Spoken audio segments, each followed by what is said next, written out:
Yeah, I'm William E. Hoyle, and I live at 1626 Hillside Drive in Waxahachie, Mm-hmm.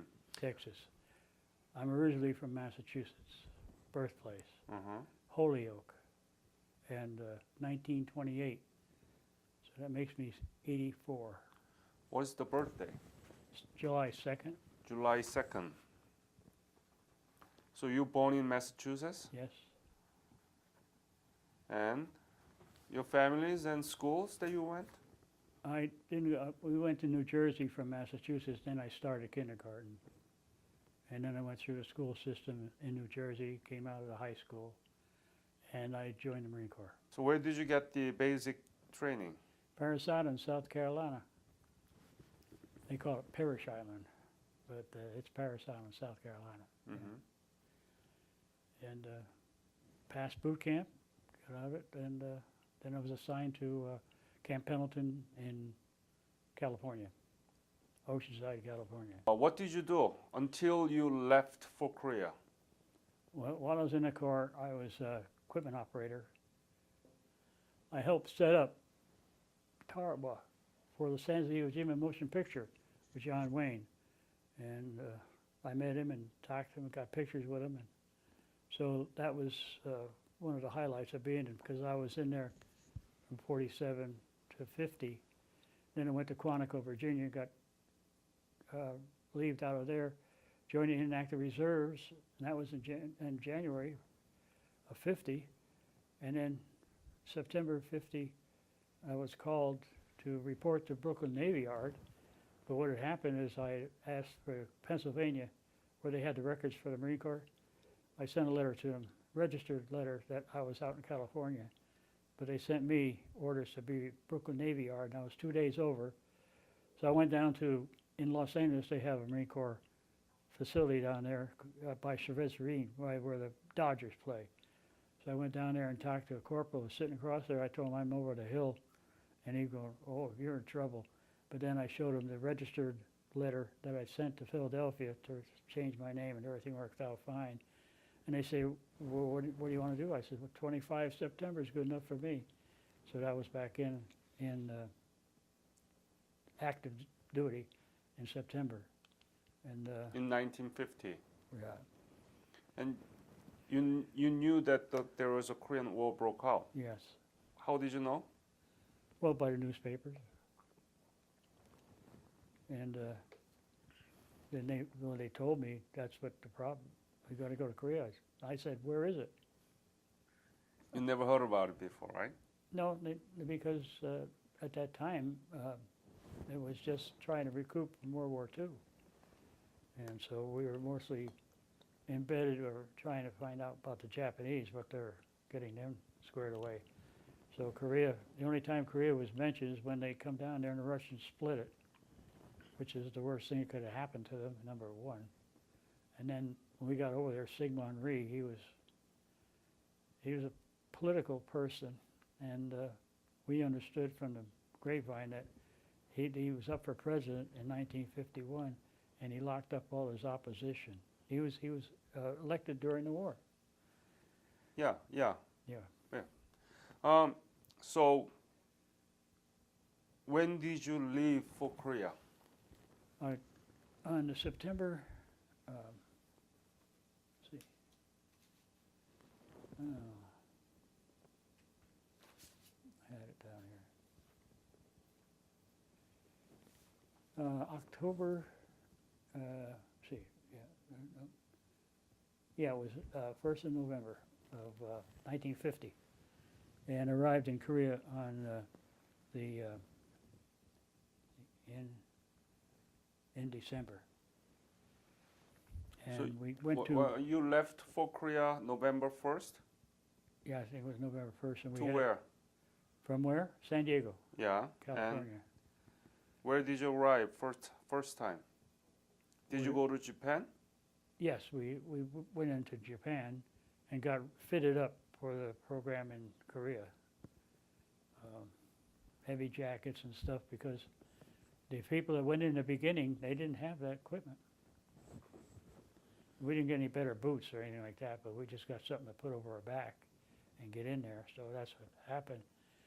And we went through, we went over there to Korea in a ship, and we were unloaded, and we unloaded at Busan.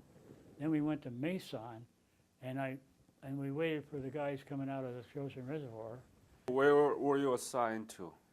I was at the heavy equipment, or headquarters company, operations of the equipment, dozers, cranes, things to that effect. We supplied and we helped the tank battalions and the artillery, anything we could do to get the roads open for them and everything else like that. So we had a chore all the time, and I was a sergeant, so when people were killed, I'd have to send a guy down there or take his position and get the roads cleared, and then I'd get somebody to go ahead and start operating it, because we had guys coming in slowly, but we had people that were able to operate. Just didn't park it off to the side and let it go. We couldn't do that. So that was part of the program. Where did you go from Daegu to DMZ? No, 38 parallel? we're starting back up now. We're starting to get out of the Busan perimeter. We're starting back up, okay? This is after we came back in December. They came back in December. And like I said, as they came back, we were in Mason, and these LSTs, LCVPs, and all that come in, and it was just like a home week for me, because my guys were aboard the ships, because I've only been out, 8 months? And so it was just like had a reunion, and they say, "What are you doing here?" And I don't know, what are you doing here? Because, we didn't, I didn't know that they were involved in the Chosin especially, because it was called Shore Party Battalion, and 23 miles inland is not shore party programming, for sure. Our basic rule program was just to help landings, set up all kinds of perimeter of medical, ammunition, all those things on the beach, and working with the Navy, with the LCVPs and the landing craft, and also the ducks, DUKs. They were the ones that had rubber tires on them, and if you've ever seen one, they must have some. And we got them in the Marine Corps in D.C.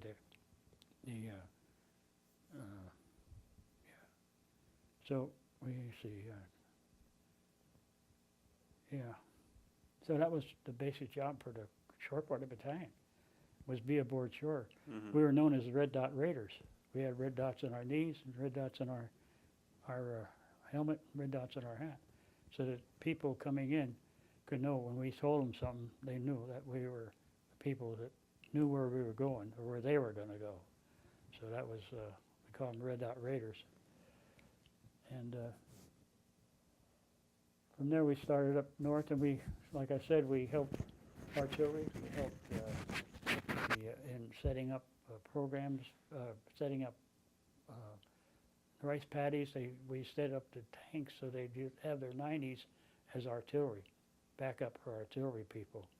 And I was in sergeant, and I was in charge of 3 different companies we supplied 3 different companies the materials. 3 different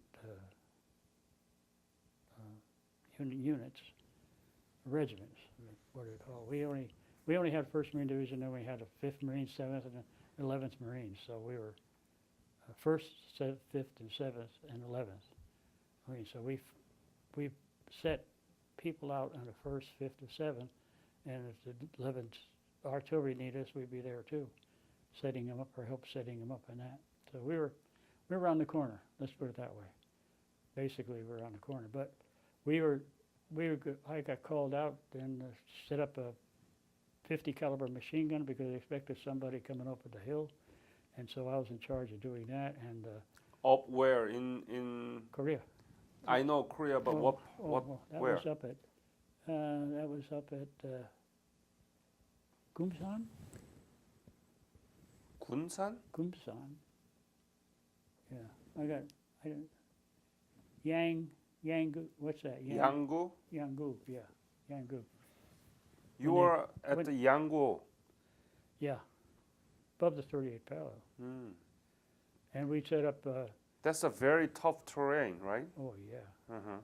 yeah, you just, yeah, we helped widen the roads around those mountains, the rivers are right there, and we just helped widen them out. You couldn't get two vehicles past, just unless you had to pull over like that, so. It was really pioneering, keeping the roads open for the artillery and tank people, and that's what our job was. is to Did keep- you encounter any North Koreans and engage in a battle? No. Not I- at all? Well, I didn't, you can't say it's a battle, they were there, but I wasn't the one to get in there. The infantry was the one. We had tanks that had the flamethrowers on them, and in May of '51, in about June or July, I didn't see any more flamethrowers. I don't know if somebody made a deal with the UN or something, but they used to have flamethrowers, tanks, flamethrowers, and backpacks, and they cut them out. What was the most dangerous moment during your service?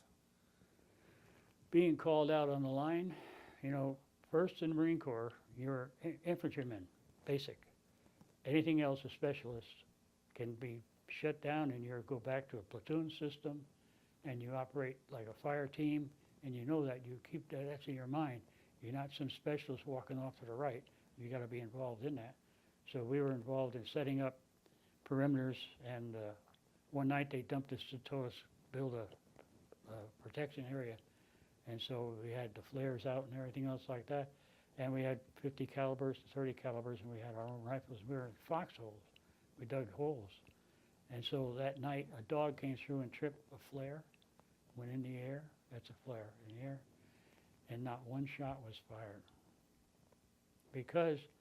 And we'd let the flare go down, and about 15 minutes later, to our flank, all hell broke loose, because they had put the dog in through us, and if we'd have retaliated, they'd have been over the hill on top of us. So it was discipline, real good discipline. Mm-hmm. Don't fire till the order is given. And like I said, I've set up three times, being called out from all the equipment. You're now an infantryman. You fall in and you just operate. Where did you sleep? On the ground, underneath the equipment. I was a rover because I had to go to different places, and I'd sneak in a tent, lay down if I had one, or else at night I just sleep underneath the rig. By it anyhow. Try to keep them from blowing them up, because they travel at night. North Koreans and the Chinese, they travel at night, and then they put the stuff in, and in the daytime they're gone. So you can't see them. And that's what happened to a couple of guys. They got bad deal. You didn't even have a sleeping bag, right? No, not really, no. I How had a about in the- sleeping bag, but that's about it. How about in the winter? On the 50-51, it was, we came up about February, started to thaw out, so we had, we used to sneak into buildings on the way up, blowing out buildings. And one night we sat up, we lit a diesel, and next morning didn't know we were a minstrel show. We were all black from that. But we've had encounters with outfits that, I was in a fortunate way. I wasn't in the front line on it, so. We had very well discipline and training, and not getting off and straying off. And like I was, and in my time there, I was presented a document by the guys as the most horseshit NCO in the United States Marine Corps. And the reason why is because I told them no zipping up their sleeping bags. You gotta keep them out. Because we already got the word down that some Army guys pulled their sleeping bag with a zipper, and they came in and they nailed them. Mm. They killed them right there. Zip. Just using a bayonet. Didn't have to use any and they killed him. So I said, hey, ours is zipped open. You don't put them closing because they'll kill you. And so some of the guys slept with their M1 right next to their body. I had a 45. So, but the idea is that we were very aware of what was going on, and we had 50-50 watch if we had to do that. Guy'd be up 2 hours, the other guy would be 2 hours. You get down in a foxhole like that and you get a cigarette and hope you can get warm. You put a poncho up there and the guy's in a poncho and he's ready, your weapon's ready. So if anything goes on, you just throw that back and you're on your way to get it going. So Did you have time to write letter back to your family? one or two. Seriously, I didn't document my time. You know, their town, I did it on this thing here, but it's my little map there. But as far as saying what went where, I'd have to put it together. It's over 60 years since I've been there. But we knew, we had a clue when the Chinese or the North Koreans were going to come back, because we'd stand there and we see all these natives walking. And we knew next day was going to be bang. And so we got prepared for it, and they didn't get back to us engineers because we were behind the artillery, but we were in the same punch bowl and all that sort of stuff. So, yeah, and so we knew when they were going to move. They were coming down. You brought the map with you. Is that Yeah. the map that you used during your service? No, that was a Christmas card we got aboard ship, and I kept it, and I kept a little account of where I was during the time I was in there. The map was in the Christmas card? The map was a Christmas card. Oh, who sent you? I forget how they were distributed amongst the guys. Okay. I just picked them up. Hmm. When was that? When did you pick that map? Well, that's that's a 50, that'd be Happy New Year 1950, 1950. But when I was, I sent the one home, but I kept this one and recorded as a journal. It was the simplest thing. I didn't have to write too much. So. But, What was the happiest moment during your service? happiest moment?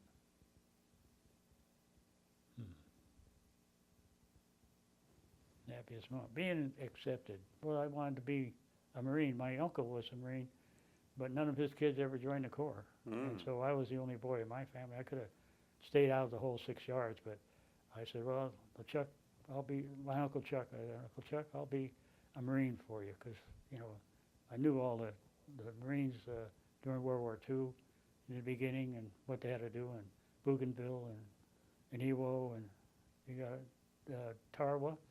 And like I said, that I was involved with the Tarawa motion picture Sands of Iwo Jima.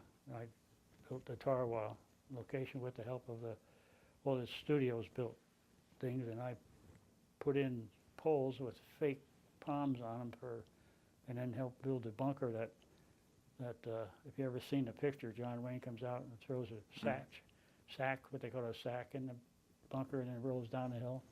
Well, it wasn't him, so there's his double. His double was pretty good. But yeah, and we ate lunch together while they're producing that program, that picture. So that was a happy time too. They were really good to us. Did you receive any letter from your family Yeah, a couple. while you were in Korea? Yeah, a couple. Because like I say, they couldn't have find me. I was everywhere. On our first, fifth, and 11th, like a 7th and 11th, yeah. And so we had a officer, first lieutenant, and the three of us ran the company headquarters. And so Mac, there's three guys that we didn't want to wake him up. Said, don't wake him up, he'll screw it up, because he wasn't a great leader. Okay. So, but we handled everything that we were supposed to. That was our thing. And it was McVickers, Bianchi, and Hoyle. And Bianchi, Bob, he was on Iwo, so he had a lot of experience. And Mick Vickers, he was in the same time. In fact, we were, before the Korean campaign, when I was in the service, we had worked together doing fire breaks in Camp Pendleton. And so it was kind of a reunion, again, another reunion. So, When did you leave the Korea? oh, I got that on, out October 18th, 1951. October 18th, 1951. So what did you do after you come back from Korea in the state?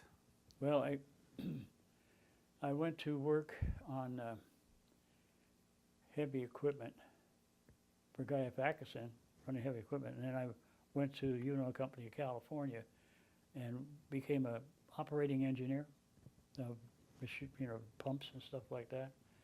And I stayed with them for 10 years. Then I went with Pacific Gas Electric Company, ended up being a safety supervisor. And, Have you been back to Korea? no. No? Do you know? My wife wants me to go, and I don't want to go. Because just like Bill said here, I remember Korea when they had one ox for 10 families to do the rice in the fields. And they had a life that was just, well, quiet type. From what now it's wide open. It's overhead transportation, underground transportation, big tall buildings. When I went through Wonju, we were watching out for bombs and Bettys. That's remember they threw them out, and if you stepped on one of them, you lost a leg. And they were inside the buildings and everything like that, but there was hardly anybody around. It just people just disappeared into the hills because of the fighting. So, but yeah, that's just. I saw some stuff that was really not great, and it's bad. I can't talk about it. Because of the bad memory and hard experience, you don't want to go back and remind. No, because there's nothing there. I was above the 38th parallel. There's nothing there that I can, when I was relieved and come out of there in '51. Just one of those things. So, and war stories are great war stories, and truth facts happen, but they shouldn't be. There's things that really get ugly, and I can't talk about it. In fact, when we came home, they gave us in San Diego. They gave us a thing, and said, "You will not say anything towards anybody." And that means the soldiers, sailors, or whatever, ours or your Korean people, what they're, you didn't want to. So we didn't. And like I say, for 30 years we sat there, and that stuff was in a drawer or in a box somewhere before we recognized. So what do you think about the revisit program of Korean War? I don't want to go. I think it's great for those who care to go, but I don't want to go because it's a what they call it? When they facade. It's something that's unbelievable. And like Bill said in his program, they said it was going to take 100 years for your country to come aboard, and you guys came aboard in less than 10 years. And I have a Kia car, but they came aboard. You people have really come up out of this world, and so it's amazing. And your industrial and your determination is great. And of course, when we came over there, they gave us pamphlets that said "Talk Japanese," and we didn't know that South Korea had their own language. And so when we were dealing with these people in South Korea, we were using Japanese. Iriwa, katakata, bali, and things to that effect. And the houses are cheap, and things like that. That's what Japanese gave us. So, like I've talked to a Korean person and didn't realize I was insulting them by talking Japanese. So that's one of the things that we didn't get the word that you had a different language, and we understood that you people were not allowed to talk your language in the open. You would talk Japanese, or else they wouldn't let you talk Korean, South Korean. I mean, in a family, but it'd be okay. But as far as out there, I don't remember. What do you think is the legacy of Korean War and Korean War veterans? Well, our legacy is that we stopped communism. Of course, the war's still on. And somebody said the other day that Afghanistan's the longest war has ever been. See, they don't understand. Korea is still a war. We said there's no peace there. It's a treaty. And so people don't realize 60 years, that's how long that's open. And so you mean getting notification that the people don't understand what's going on. Would you sign the petition if there is a petition to replace armistice with the peace treaty? As a voice of Korean War veterans. Yeah, well, one condition, that's like a blank check. I mean, are they going to, who's going to do this? You probably heard the history of World War I. They had the League of Nations. The United States was in the League of Nations. Yeah. And they were supposed to, and they showed us kids in history that if anybody got out of line, everybody would get on top of them and straighten it up. Well, when Uncle Sam pulled his measureship, came back to home, it went to pot. The only way in the United Nations is today is you and I, taxpayers, are paying for the guys that are not paying their fair share. We're sponsoring these people who are negligent. Mm-hmm. And it should have no control over the world, period. But they... In 20 years, I don't think there will be any real Korean War veterans surviving, right? Yeah, well, I was talking to with Keith, and I said, you know, you heard of the DAR, Daughters of American Revolution? They're dead. But he's got these people keeping it going. And when they started to unify where they could have people just serving in Germany or serving here or serving there, just to be in the Korean War vets is an isolated, the VFW covers all wars. American Legion covers no wars. It covers service people. And so we are trying to keep ourselves together. But as we grow older, it's hard. And these people that I understand, I've talked to them coming back from Afghanistan and that, they don't want to be involved in anything. How can we keep this Korean legacy of the legacy of Korean War veterans going? Well, as long as there's one last guy, we should have a representation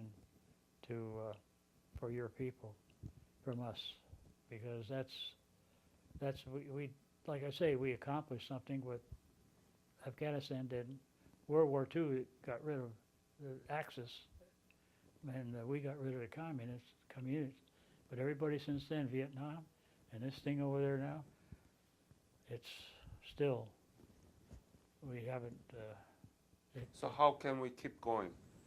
How can we pass on the legacy of Korean War and Korean War veterans to our younger generation? You probably, I don't know, but undoubtedly your teaching in your country about the Korean War is primer. It's primer because your people understand it. But the rest of the world really doesn't understand that how much that you people had given in lives, and that you're still building and doing great things. In the combat zone, you become camaraderie. You're buddies, you're pals, and you care for each other. And so that's one of the things that happens when you're in the service. You have a system where you feel family. And in the United States Marine Corps, you are family.